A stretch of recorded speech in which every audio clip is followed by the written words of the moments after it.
African.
Amere, Amere.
kuwakaribisha Kenya wakiwa wameongozwa na Captain Faith Kipyegon.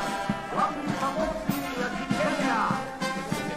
Wakionyesha bendera kwa rais wa Jamhuri ya Kenya, Daktari William Samoei Ruto.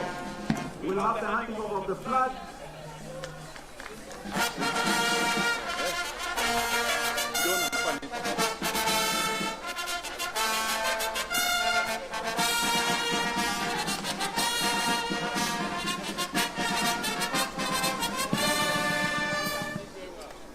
Athletes are requested to all face the band as we prepare to have the national anthem, followed by the East African anthem, the Kenyan national anthem.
We now will have the athletes proceed to be welcomed by His Excellency as the Captain Faith Kipyegon introduces each one of them.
Excellency, sir, will now request, Your Excellency will request that you join Team Kenya for a photograph.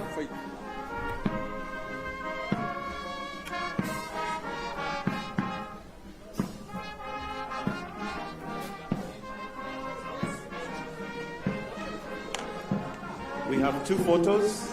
The first one is the whole team. The second photo will be with the medalists.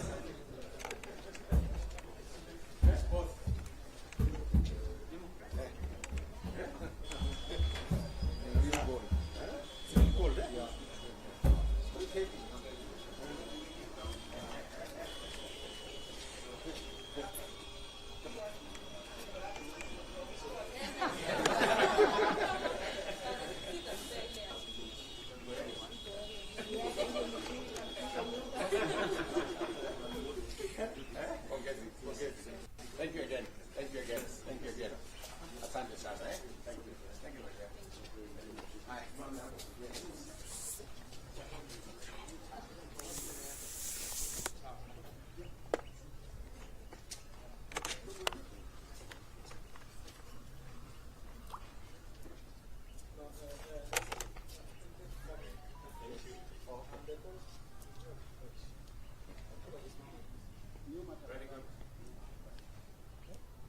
Are you seeing everybody? A smile for the camera.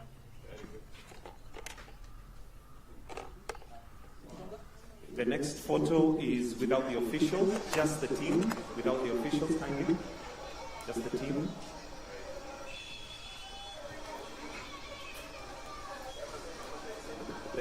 Just the team without the officials. That's the photo. Come. Then the last photo will be with the medalists only. Yes. It's just a bread. So we kindly request that the rest of the team we may proceed to your left to exit. We leave the medalists with His Excellency. Thank you.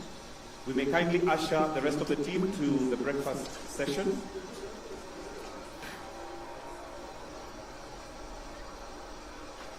Are we good? Are we good?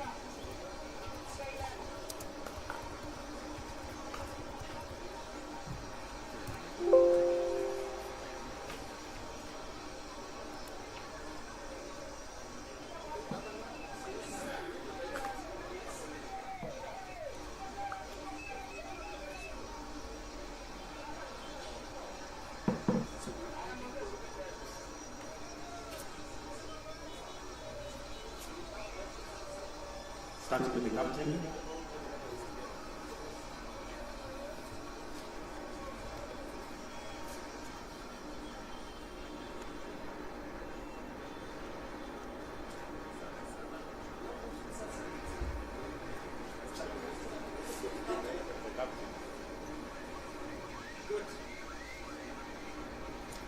Have you seen a motorbike?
They are doing a good job.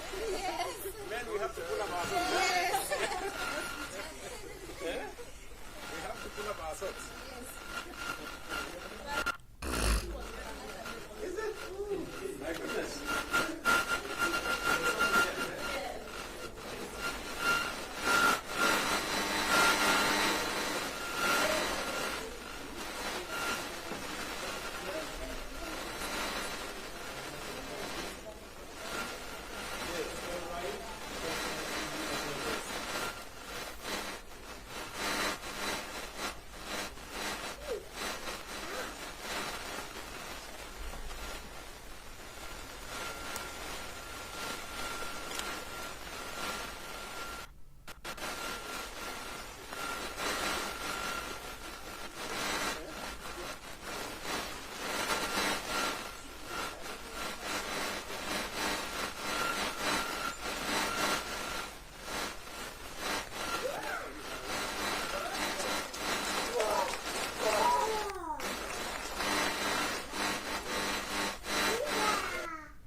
Enda uchukue. For these and many other reasons, I can confidently report to Your Excellency that this team that went out to Paris 2024 Summer Olympic Games gave their very best to fulfill that mandate that you gave us. Obviously, we as a nation, or as a country, have participated in many Olympic Games, and the citizens of Kenya rightfully demand more from our athletes whenever they go outside there to compete. The team before you, in our assessment, performed exceedingly very well, and we appreciate them this morning. We remain very grateful for the government and other partners of sponsors which came forward to support us to achieve what we have achieved. We defended our pole position in Africa as number 1. Ranked well above many hugely endowed global nations, and truly fought a good fight to keep our flag high. It was because of this exemplary work of our athletes that Kenya House, set up in the heart of Paris, received thousands of visitors keen to know, meet, and keep these incredible athletes a true sports tourism promotion that I've never seen it before. Your Excellency, our work towards the next Olympic Games, including the first ever Olympic Games in Africa, in Dakar in 2026, Youth Olympic Games, starts immediately. And we seek to work very closely with our government, and we seek to work and other parties towards this great journey. We wish to implore the Yes. government to support these efforts, Let's go. especially local and international technical programs, because that is where we are lacking. When it comes to technical, we need to see that if it is possible, and I think it is possible for the government to link us, especially when it comes to parts of the world where they have these activities for us. Youth programs are also very vital ingredients for sports development and sustainability, and require government support, especially now as we shift gears towards the Dakar 2026 Youth Olympic Games.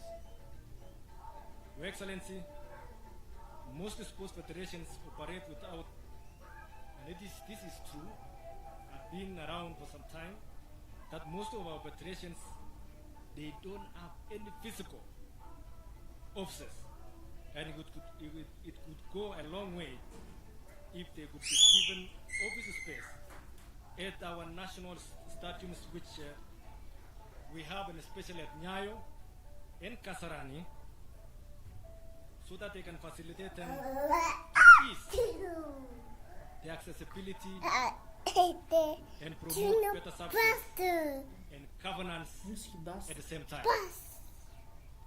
We have no doubt of this enhanced collaboration and partnership opportunities with and from other governments. Thank you once again, Your Excellency, for inviting and hosting us in this promptly well-prepared reception for all of us, and in honor of the assignment that you gave us. Your Excellency, thank you very much. I think this team, they deserve this. Thank you very much, and may God bless you.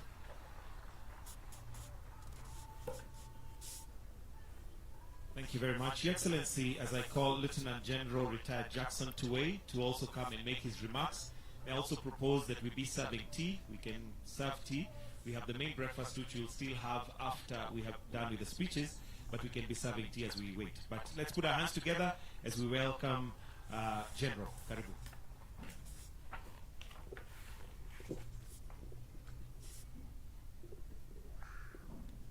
Thank you very much.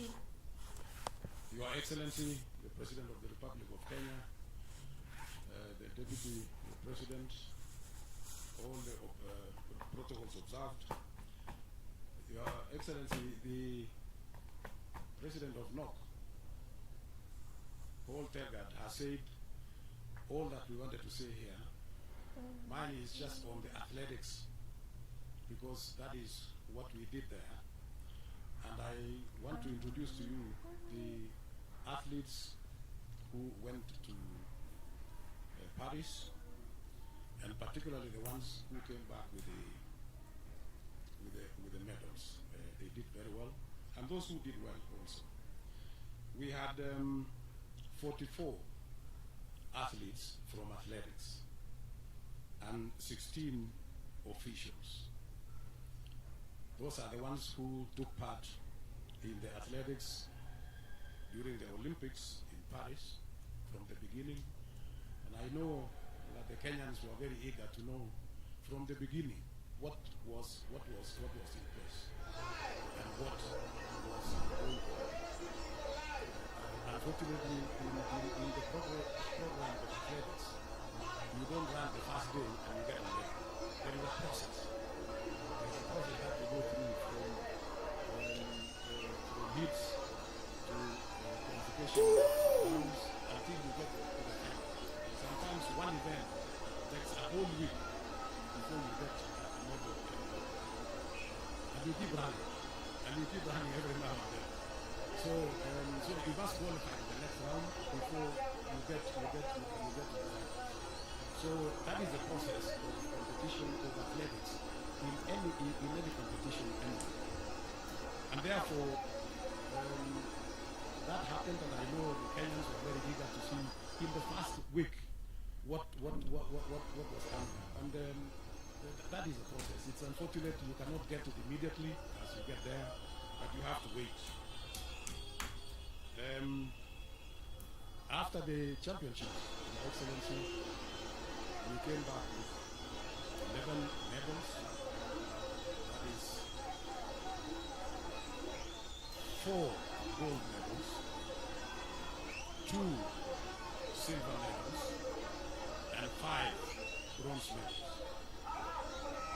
All making 11 in total, and according to us, this was the 3rd best performance since Kenya went to the Olympics from 1956 up to now.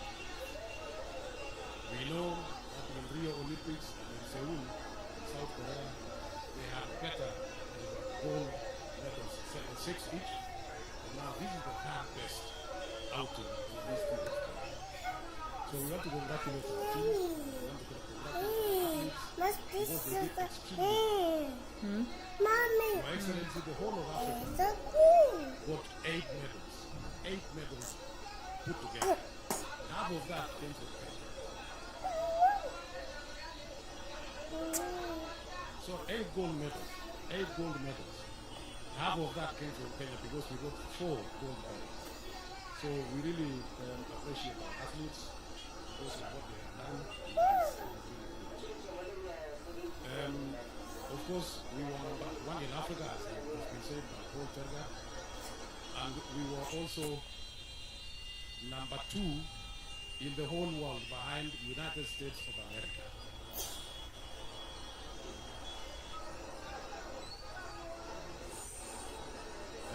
The athletes who brought or who came back with that achievement, allow me, Excellency, to introduce each one of them. First of all, we have Beatrice Chebet, and Beatrice Chebet came back with 2 gold medals.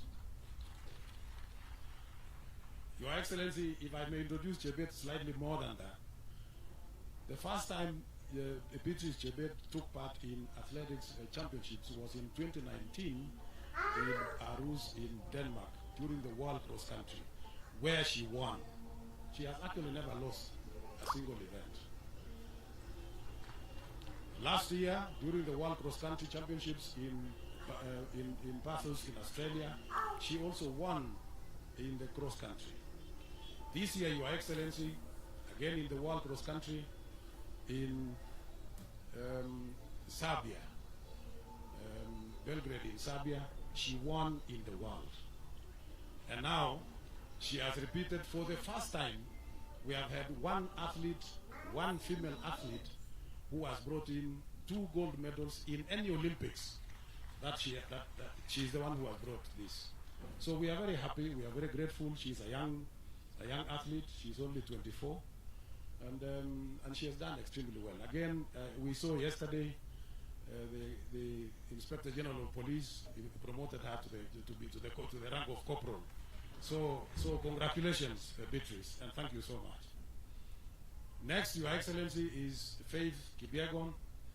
Again, she also came back with two medals, 1 gold and 1 silver in those events. So these are great athletes who have represented this country, and they have been very, very patriotic in their own way of doing things. We know Faith at one stage was a little bit disappointed because of what happened, and I'm sure you must have seen, but we had to make sure that everything else went well. So congratulations. The other gold medal is Emmanuel. Hi. Mommy. Your Excellency. What is this? Wipe Emmanuel here. Wajoni has God, just get a graduated serviette to the and wipe. senior level. He was in the youth category until three months ago. So now he has graduated. He is now in the senior category, and he is the first time that he has won in the Olympics 800 meters gold medalist. Congratulations. Then we had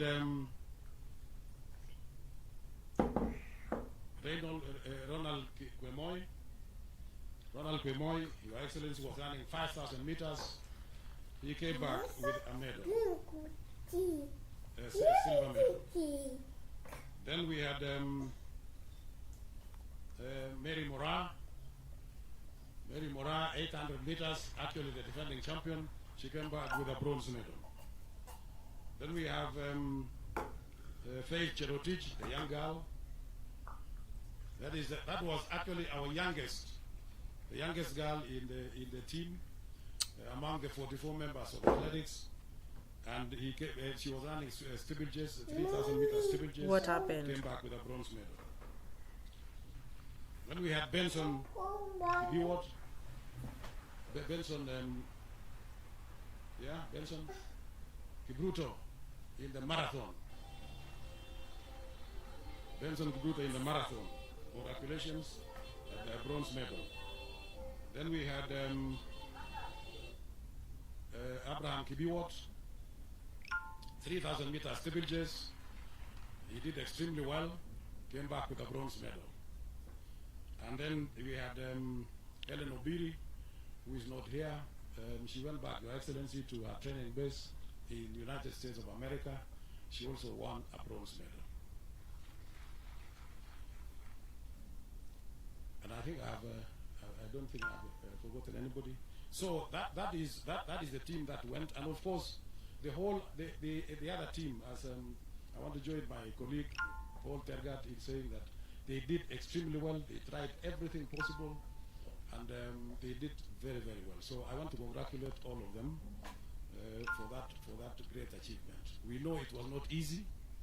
It was not easy, but at least you did well, and we came out of all that.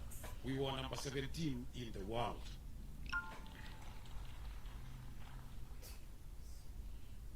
Your Excellency, as I finish my remarks, I want to thank you and the government of the Republic of Kenya for the support that you have given to these athletes. We are very, very grateful. We want to thank the ministry for the support that they have given us through the fund. That has also given a lot of support. And we have started now the youth camps, so that we have the youth that will develop, that we need to nurture, so that they can develop into the just like Wanyonyi and Beatrice and even Faye. By the way, they all came from the youth. All the three of them came from the youth program. So now we have started that program, and it's going on very well. Every time when the schools are closed, we have those 45 teams in every part of the country. We want to cover every part of the country. Finally, Your Excellency, I want to thank the uniformed services, the National Police Service, the Kenya Defense Forces, the Prison Service, and the universities. Those uniformed services have assisted us in particularly recruiting some of our young athletes. And we are in very close contact, we are in very close cooperation with the services, so that anytime there is a recruitment, we coordinate together, we agree, we give them the results of each youth championships, so that they can now select from there. And that is how we promote this. The universities also are doing the same. And now, among our affiliates, those are our affiliates. Now we have invited newer affiliates so that we can let them take our level, our championships to a different level.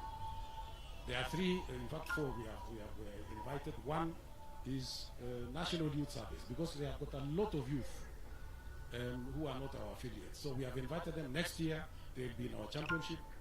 We have got Forest Service that are going to be our affiliates as well. We have got KWS that will be coming there, and above all, we used to have, Your Excellency, in the past, Kekoso, that used to challenge all these uniform services that I've just talked about. Now they are also coming back, and we want to welcome all of them. So we are expanding. We are expanding, and we want to see that everybody, we get every chance from every part of the corner of this country to make sure that we get everybody to come and compete in athletics, and we get them. So from the youth, from the schools, from the colleges, and all the institutions, then we will be able to pick the best out of the best. With those few remarks, Your Excellency, thank you very much. Once again, I want to thank all the Kenyans for the support that they have given us, and we wish you all the very best of luck. Thank you. Thank you, General. Your Excellency, next I would like to invite the captain of this great team. And ladies and gentlemen, we have the first bite of the cherry, so I want us to give her a very, very warm welcome. Faith Kipyegon, as she comes. Come on, let's give her a wonderful round of applause.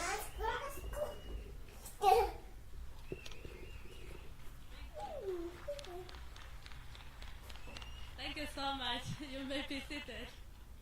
Thank you. Thank you so much. Your Excellency, the President, Your Excellency, the Deputy President, Your Excellency, the First Lady, CSS who are here, governors who are here, Mutani Samia, because of protocols. I only know how to run, but I don't know how to follow the protocols. But yeah, we are really, really, truly grateful for this morning. Tumefurahi sana kukaribishwa nyumbani. As a team captain, naweza sema we give it all. We give it all. The competition out there, it was competitive. Hata mimi nilikuwa nimesema hii that time naona ikipotea hapa. But I'm really grateful I could defend my title, and thank you for the opportunity I was given to lead the team to Paris. It was my first time to be the team captain, and then tukakuja number 17 overall, number 17 worldwide. So I'm so grateful. So Your Excellency, we are so grateful with the support from the government, from the ministry, NOC, Athletics Kenya, our fans from all over the world, from America, Paris, tulipata ugali. Thank you so much. At least tulipata hiyo managu ili to strengthen kabisa. Thank you, Paris, for the good host wali to host Hugo. First and foremost, let me say thank you. Penye CS aliarrive huko, at least tulipata national anthem pili hiyo siku. I was surprised. And thank you so much.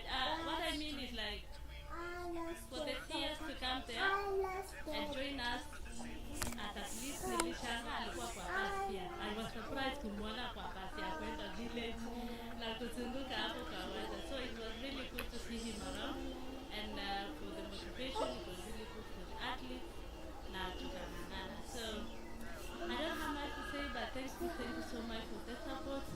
At least mutasema athletes, mutasema kitu mnataka nianze kuambiana. So at least we are home. At least we are home tumekaribishwa. But thank you, Your Excellency, for the warm welcome. We are really truly grateful. Tumeona tumekaribishwa. Watu walikuwa niliulizwa na chef jana, uliona Botswana vile walikaribishwa, nikasema acha tugoje yetu asubuhi. And this is it. So we are really grateful. At least mnatumotivate kama elite athletes, especially I, defending title for the third time, back to back. That was not an easy task. Najua nimemotivate Faith hapo. Bado ni mdogo, she was our last one of the team. So yeah, thank you so much. Asanteni sana. Thank you for coming, and may God bless you all. Thank you. A round of applause for the captain, Faith Kipyegon. Thank you very much. Your Excellency, next I would like to invite the Cabinet Secretary for Youth Affairs Sports, Honorable Kipchumba Murkomen. Tupigie makofi tafadhali. Karibu. Thank you very much, Your Excellency President William Ruto, the Commander-in-Chief of our Defense Forces, the Deputy President, Speaker of the National Assembly, and all the protocols observed, particularly the athletes who are here, led by the Captain Faith Kipyegon, and the legends who are here, led by the senior Kipchoge. With the other one is also a legend, so maybe to be a legend you have to be a Kipchoge. And all the protocols observed. Good morning. Good morning again. Your Excellency, we are very excited to be here and to be here to celebrate our athletes who have done exploits in the world. I want to congratulate them for doing a fantastic job. There are so many keyboard and social media warriors who know only how to criticize, but they do not know what it means to participate in an Olympics. Not just to win, to participate. I met Sharon when she had just finished. Sharon Lokedi here, marathon. She came number 4 and Paris. I met them at the finishing line. At that point, I think Obiri was being attended to. And you can imagine somebody having done 42 kilometers, you know. I also met Benson, and he was looking like he hadn't started even running, and he had just won a medal. So this is a very difficult task. To be a sports person, we only see the 3 minutes that Faith runs, but we do not see what happens behind the scenes. There is a lot of hard work, waking up in the morning, beating your body, denying yourself food, denying yourself pleasure, denying yourself your family. If you go to training camps, these athletes are sleeping on a very small bed, you know, just like in a dormitory in a school. The sacrifice they make so that they can reach where they are is immense, Your Excellency. I schooled with athletes, and I know what the effort they put.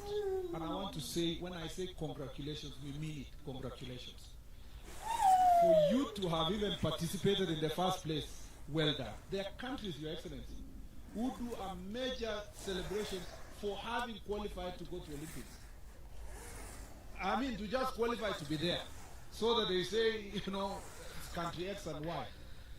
And for our country, I think for far too long, because of the part that was prepared by our athletes in the past, it's become so obvious we expect to reap even where sometimes we do not sow. And I think we want, as a government, as a ministry, to be more deliberate in supporting our athletes to make sure that when we come to celebrate like this, at least we can trace the path that we have supported them. And I know, Your Excellency, you have been very deliberate since you came to office, And you have been very firm to say that the sports fund must continue supporting our athletes and support sports. And we are going to continue that path. We are going to go to the grassroots. We are going to work with teams. We will invite the private sector. We want as many players as possible to support our sport. Your Excellency, the airtime we got for our anthem to be sung 4 times, you cannot buy that with any money in this country, in terms of an advert. When I was in the streets of Paris with my peers, we tried to joke the last five kilometers to the end of the marathon. And I don't want to say what happened to the peers, but Your Excellency, when I was there, when people see the Kenyan jersey, the uniform with the Kenyan flag, immediately stop you and ask you, where can I buy it? In fact, there was a shortage of this uniform in Paris. And I think if I was a private investor in Kenya, I would put my money on athletes. I would put my money even for them to wear a cap with a small branding of my company. Because the airtime you get is incomparable. And I think this is the best. And I want to thank Brand Kenya for giving out these armbands. Every athlete in the world, the American sprinters, the Europeans, they were wearing that armband, Your Excellency. And they are gladly posting on social media on TikTok. If you go to TikTok now, our flag is all over with world beaters and world record holders. So this is an opportunity for our country. This is an opportunity for us to market ourselves. It's an opportunity for us to grow Brand Kenya. I know many people will come to Kenya based on these athletes as tourists, and I think we have a great potential to make sure that athletics and sports is going to be a great thing for us. Your Excellency, going forward, you know we are only depending on runners. Other countries, why they are reaping so much gold, there are many other things. We don't understand why we don't have people who can just shoot. There was a Turkish guy who was just standing there, he doesn't know anything, and he's just, yeah? Even archery, we should be able to participate. And we know where the problem is, Your Excellency. It is the leadership of the federations. Most of the federations are not organized. And as a ministry, we want to promise that the federation for swimming, for badminton, for these archeries and all this, we are going to call them, we organize them, we support them, so that in 4 years we have more disciplines participating in the next Olympics. We need to return the days of Wangila with boxing. You know, Your Excellency, we used to win medals in boxing and all these other areas. If we do so, I have confidence that if we prepare ourselves as president of NOCSAID and our president for AK has spoken, in the next 4 years we will come back home with better medals. The last thing I'd like to say is that, Your Excellency, we thank you very much for being of great support, for following this team personally, for making phone calls to find out what's happening, and for having sports in your heart. Thank you for the investment you have already put insofar as infrastructure is concerned. We'll be prudent in supporting that infrastructure. We'll make sure that our athletes, the other day CNN covered our athletes training in Cameroon Stadium in a very deplorable state. We believe, Your Excellency, the next preparation for Olympics, Cameroon Stadium and other stadia in the country will actually have, here in Kipchoge, as you are about to launch, the one in Kapsabet, the one in Nairobi, the 3 in Nairobi, the one in Wote, the ones in Kisumu, in Mombasa.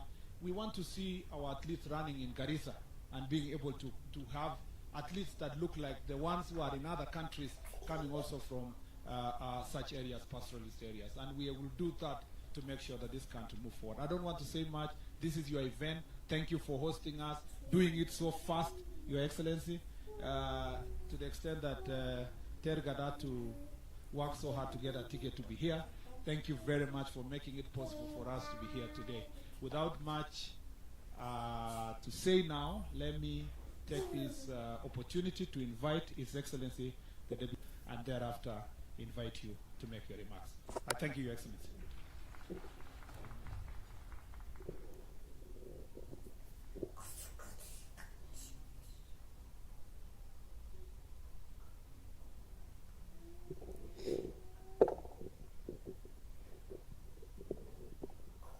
Your Excellency, our President, Dr. William Ruto, Your Excellency, the First Lady, Mama Rachel Ruto,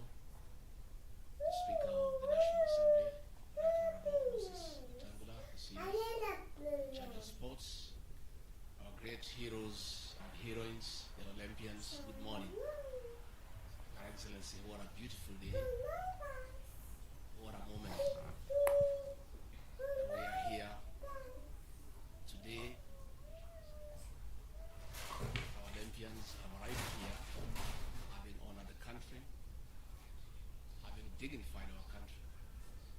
And their president is here to receive them in the city of champions and later on award a charter to the status of this great Eldoret as a city. It's a momentous day. Your Excellency, these heroes and heroines have done our country proud. And the Olympics is always a unifying moment for the people of Kenya.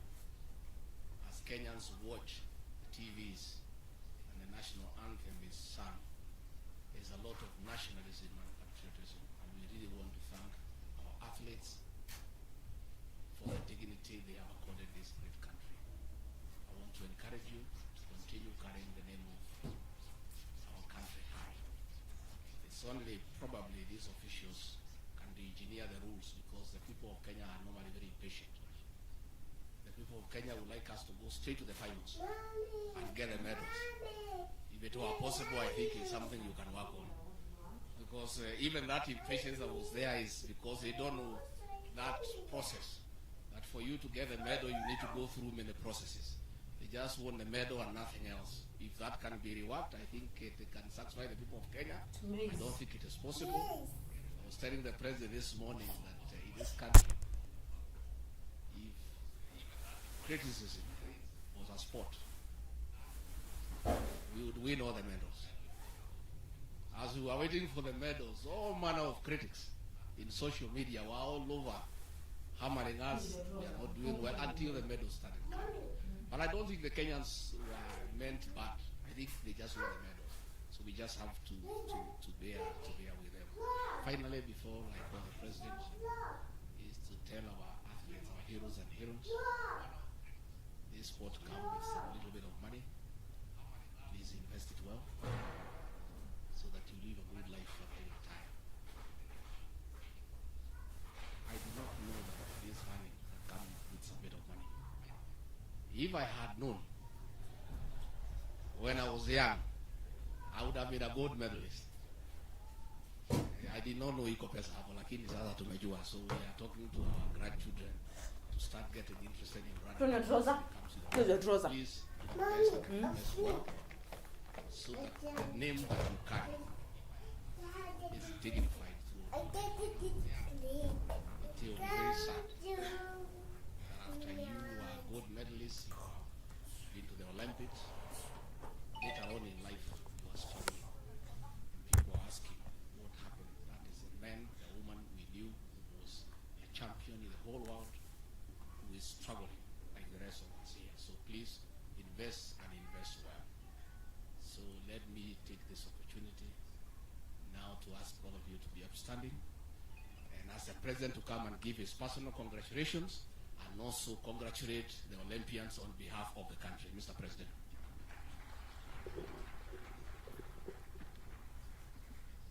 Good morning, everybody. Team Kenya hoye. Bwana sikii sauti yenu na mko wa Olympics. Ninyi wabunge nani kila mtu mwenye ako hapa sauti yenu ipande juu. Team Kenya hoye. Tuwapigie makofi na vigelegele. Asante sana. Thank you very much. You can take your seats. I must say this. I am truly proud of Team Kenya. And I want to say, we gather here this morning in Eldoret, the city of champions, as we call it, united in celebration of the heroes and heroines of the Paris 2024 Olympics as they return back home to Kenya, the veritable land of champions. When I commissioned this team a few weeks ago, Team Kenya, to go and represent our country at the Paris 2024 Summer Olympics, I reminded you that you were both our best and the world's finest athletes. Today, I am extremely happy, delighted to welcome you back from your successful mission in Paris. You undertook the calling and understood the burden of shouldering our collective aspirations and dreams as a nation on the global stage, and I say you did not disappoint. In Paris, our athletes once again demonstrated to the world that when it comes to endurance, determination, and the unshakable will to succeed, we are at the top of our continent and can match the best anywhere in the world. Just imagine, we became position number 17 out of close to 200 countries participating. And as if that's not enough, we became country number 2 in the whole world in athletics. As has been said here, there are countries who celebrate just to qualify to go to the Olympics. Yes, and I'm told number 1 is a huge country called the United States, which is almost a continent. Leading this remarkable feat were our golden stars. And you know them. Beatrice Jebet here. Tumpige makofi huyu mrembo jamani. Who not only conquered the 5,000 but also brought home gold in the 10,000 meters, marking her place as a true queen of middle distance running.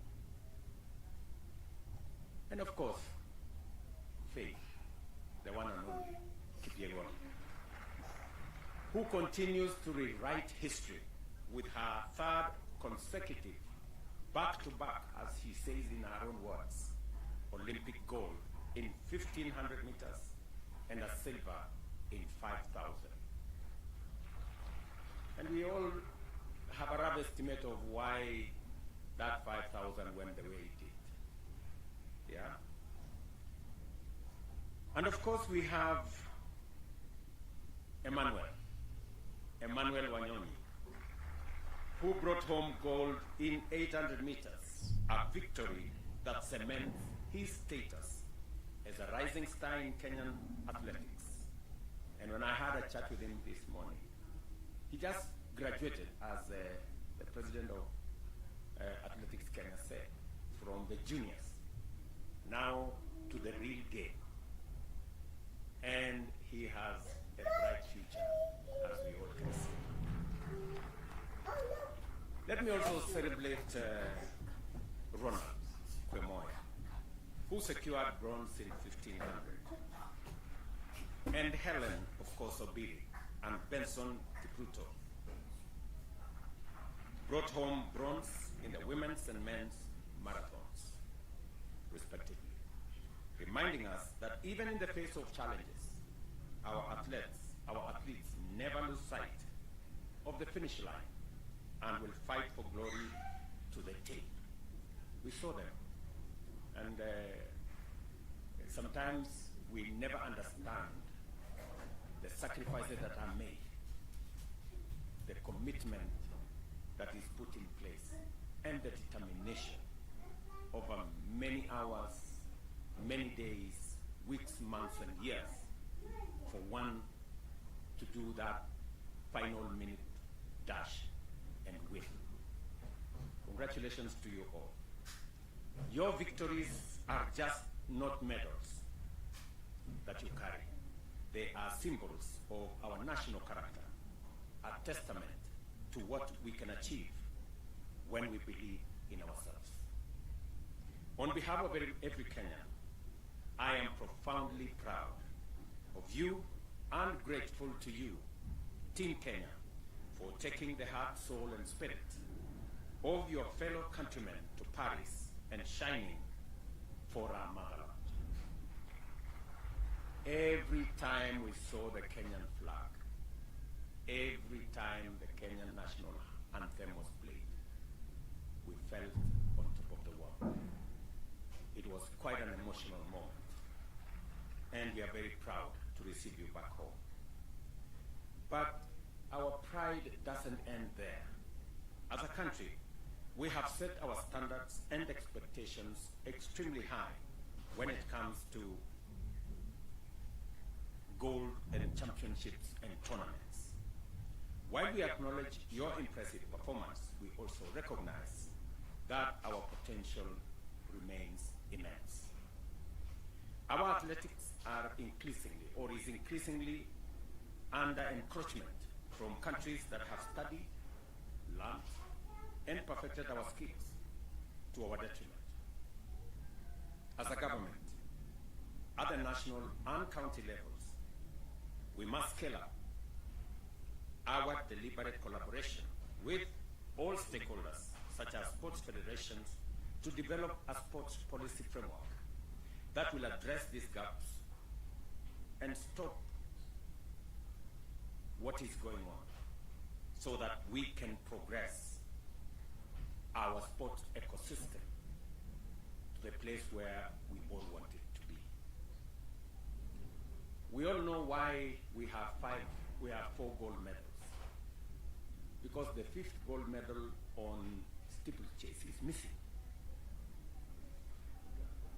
Mr. Murkomen. You know, when immediately Kipchumba Murkomen was sworn in, I put him on the next plane and I told him to go to Paris. And I am very confident that under your leadership, understanding very well, having learned in a school where sports, in Iten where sports was a big thing, I'm very confident that you're going to lead this ministry into where the sports fraternity wanted to be. As we honor these heroes, it is only fitting that we do it here in Eldoret, the city of champions. The newest city in Kenya today. And there couldn't have been a better celebration of Eldoret City than to do it with these Olympic champions. For it is from these very highlands that many of our great athletes have been nurtured. Elevating Eldoret to city status is not just a recognition of its past. It is a bold statement about our present and a major statement about our future. Eldoret City is not just a title. It is a brand that resonates with excellence. It represents the journey of a young athlete who, with nothing but a dream and a pair of running shoes and the support of a community, can rise to become an Olympic champion. It is here in Eldoret that the heart of Kenya's athletic success beats strongest. And it is here that we reaffirm our commitment to nurturing the next generation of champions. As we celebrate both our Olympic champions and the birth of the city of champions, let us remember that we are all part of this incredible journey. Together, we will continue to soar to new heights, for Kenya is and always will be the land of champions. This morning is a great morning, ladies and gentlemen, as I receive Beatrice, Faith, Emmanuel, Kremoy, Obiri, and all the good people. These people are great Kenyans. It is not always that on a global stage, a country is celebrated. It reminds us as a country what we can achieve together. I want to persuade us as Kenyans to celebrate our successes. We are a great nation. I know we set standards, very high standards for ourselves, but I also want to dare say that even as we set standards very high for ourselves, let us remember to celebrate our achievements. let us remember to celebrate our success. It is not always that you become number one in Africa. It is not always that you become number two globally in athletics. It is a major feat. Even as we criticize ourselves, we must remember to celebrate our success so that we don't judge ourselves too harshly and sometimes bring down the spirits of the men and women who do their best, go out of their way, make sacrifices to make our country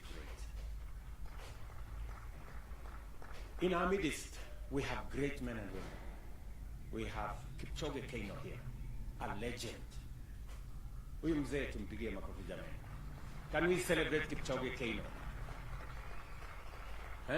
Wapi ndugu ya huyu mzee jamani, Kipchoge Keino? You know? We have always known Kipchoge Keino. In fact, many people think he is in the league of Vasco da Gama because he's part of our history. He's part of what we learned as we grew up. The fact that he's still here in our midst is a great testament of what sports can do to a person. Congratulations, Mzee, and we will continue to celebrate you. We have great sportsmen. Just seated next to him is a great medalist, gold medalist. Yeah? Ezekiel Kemboy. Mpigie makofi Ezekiel. You know? At one point he was called Babayao of sports. Yeah? And of course we have the great man who is now the president of our NOC. You know? Paul Tergat. Pigeni makofi. And we have many. And what do I say? You know, about the man who tells us, no man is unlimited. Eliud Kipchoge. Yeah? Eliud is a great legend, you know, and I know how people were disappointed. You know, many people, you know, made all manner of comments. How can Eliud not finish? You know? But Eliud, we celebrate you. You have held our flag high. You are a great Kenyan. You are a great legend. And many of the other athletes, please, people, let us celebrate these men and women. Let us criticize them less. They do a lot. They go out of their way. They make sacrifices to make our flag be flown in capitals around the world. Right? Tafadhali, you know, I know we set for ourselves very high standards, but we must be careful to know that when we are successful, we must remind ourselves to thank God and to celebrate and to appreciate. So I am very happy this morning, really, that these great men and women have brought success to us. They have brought glory to our country. We are celebrating here, and we should never, ever take for granted. You saw the kind of celebration in Botswana for one gold medal. One. We have 4. You know? And if you read some places, people are criticizing, oh, you know, our team did not do very well. I don't know what. I don't know what they would do if there are many countries who went with large teams to Olympics. They never got a silver medal. You know? Out of the 8 gold medals in the Olympics that came to Africa, 4 came to Kenya. Situpigie makofi hawa wangwana jameni. Tuwapigie makofi. This is a wonderful, wonderful moment for us. And that is the reason why continuously, it is the reason why we established the sports fund. It is the reason why I gave firm instructions in 2022 that the fund will be used for nothing else other than sports. There was an attempt to spread that money to other areas, to do many other things, to do many other interventions. I have given firm instructions to Waziri, you will get it in your office, that sports fund is for our sportsmen and women to promote sports infrastructure, to promote our sports support for our sportsmen and women, to make sure that we recognize them, we keep them well, we treat them well, and we make sure that they succeed, because they are our greatest ambassadors for our nation. As I said, many people will visit Kenya because of what they see in our sportsmen and women. Many people will come to Kenya because of the brand of our country that we have elevated. And we must continue to elevate brand Kenya in every way that is possible. I wish every Kenyan can make a contribution, as small as it is, or as big as they can, to make Kenya that brand that the world wants to look at. And we cannot brand Kenya by doing negative things. We can only brand Kenya by doing the things that the world can celebrate about us. And I am very proud this morning, almost emotional. A person, in fact, you will give me the statistics, General Tuwe, whether there is another human being who has done one gold consecutively in 3 Olympics. It is very rare. You know? So Faith, we celebrate you.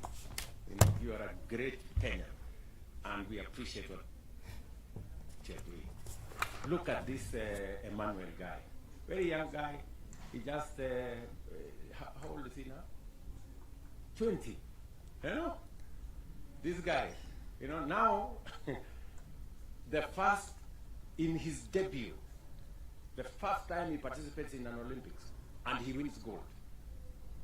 Eh? This is the correct brand of what we expect of people. Mpigeni makofi jamani. You know, these are the great Kenyans. Thank you very much, Emmanuel. You can take your seat. You know, look at us celebrate these good people.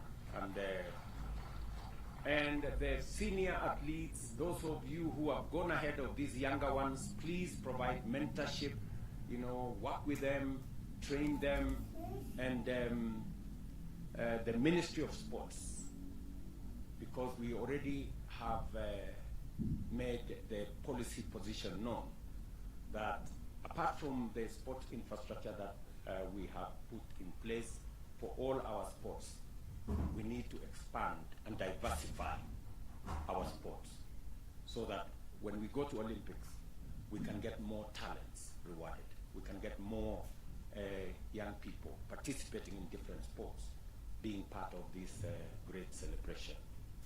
Waziri, you are aware, we already are focused on another 25 sports academies around Kenya.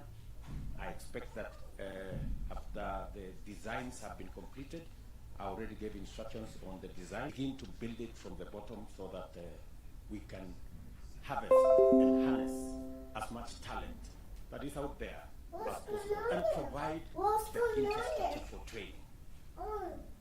It has been said here by Paul Tergat that sports is becoming very technical.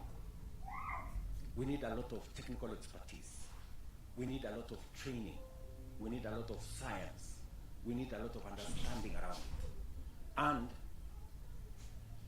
Kenya being the country that is foremost in our continent, we must actualize, internalize, conceptualize, and bring it to be in our country so that our talent can be nurtured.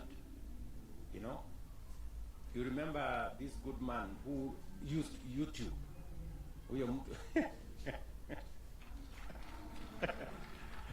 This to recognize and reward those efforts that you're making. I have given very clear instructions to the ministry on the kind of reward system, you know, Waziri, on how, so that, you know, more young people can understand that there is something in sports, and sports can be a career.